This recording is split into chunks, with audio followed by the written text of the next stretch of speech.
Par labu Latviju programma 10. Saeimas vēlēšanām tieši tieslietu sadaļā, manuprāt, ļoti lielā mērā atspoguļo to, ko mēs izvirzam par mērķi, proti cilvēks pirmajā vietā.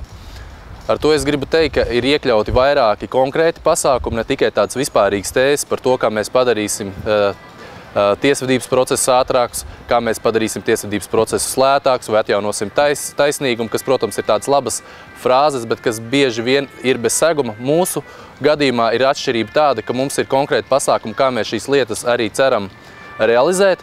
Un par pāris piemēram es jums arī gribētu pastāstīt. Pirmais, ko es gribētu minēt, ir civila procesi, civila tiesības. Daudzi zina, kad iet tiesājās, ka šie procesi ir ļoti gari un viņi ir ļoti ilgi. Mums ir viens konkrēts risinājums, pietiekami drosmīgs risinājums.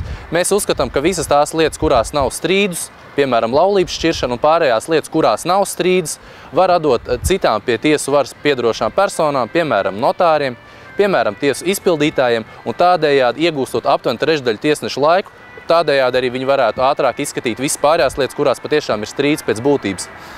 Līdzīgi risinājumi mums arī ir administratīvajā procesā, kas ir ļoti zināms, bēdīgi slavens dēļ tā, ka šis process ir pārāk ilgs, cilvēks dodās tiesāties pret valsti, valsts varbūt kaut kādā brīdī viņa prāt ir nodarījis viņam pāri, bet savu taisnību viņš var iegūt 5 un pat vairāk gadu garumā tikai.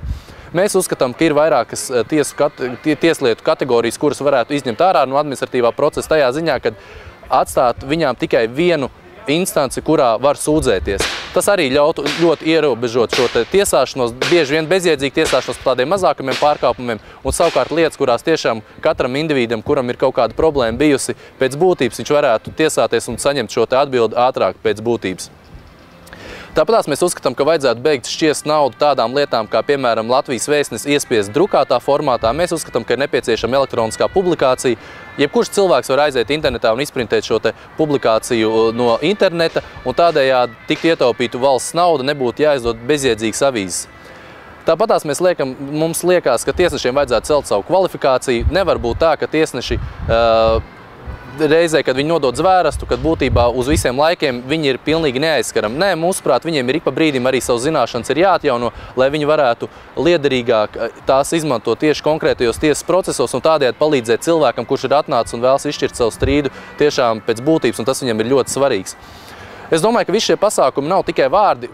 Laikā, kamēr bijām arī Tieslietu ministrijā, izdarījām daudz darbus, tajā skaitā sakārtojām maksātnespējas likumu, kur padarījām ātrāk un efektīvāk, arī tieši pret konkrētiem cilvēkiem, kas tika vērsts. Tāpat sakārtojām visiem tiem cilvēkiem iespēju, kas gribēja nodarboties ar uzņēmēju darbību, bet kuriem nebija naudiņas, lai nodibinātu savu SIA.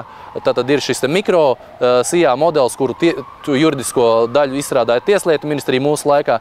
Es domāju, ka šie tie darbi, kas ir apliecinājums tam, ka arī visas tās pārējās lietas, ko mēs esam iekļāvuši Tieslietu sadaļā mūsu programmā, tiks realizētas godam.